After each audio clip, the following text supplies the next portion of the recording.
My name is Kyle Whitlow. I'm an engineer here at United Launch Alliance. We are a launch vehicle provider. We launch spacecraft. 2, 1, and liftoff. We have liftoff.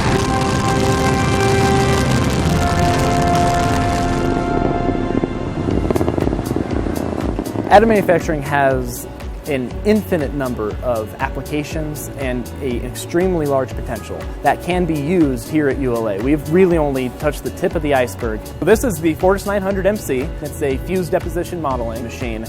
We use FDM primarily right now for tooling, but we are implementing it for flight hardware on a very rapid basis. We are actually fully qualifying the material through testing and getting to the point that we can qualify the process and not the part, so that we can really change how we have done business for the last 30 years. One great example is this ECS duct right here. It provides air conditioning to the hot avionics, electronics equipment on the pad. It is flight hardware, but it's just along for the ride.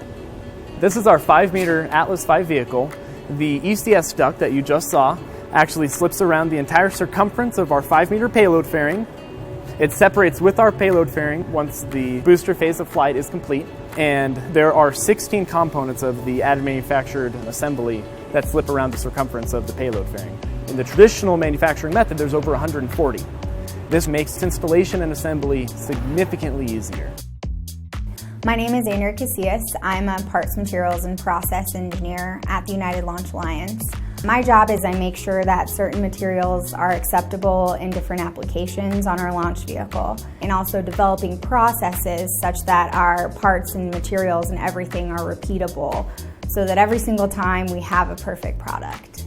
And we really want to use the Ultim 9085 material, and what we needed to do was ensure with Stratasys that we could have a product that was good and acceptable for certain applications, especially in the aerospace business, which has very stringent requirements.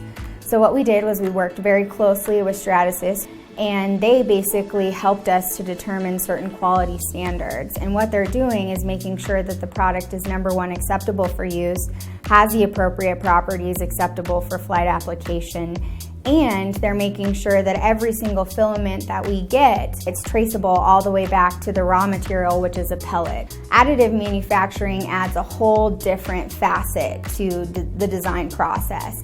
What you can do is basically build really complex geometries, and we can reduce our weight, which is really important in the disposable launch vehicle business. In a lot of cases, because we do have the ability to use this high-strength thermoplastic, we're actually replacing a lot of metallic applications with plastic applications because it's substantially less expensive.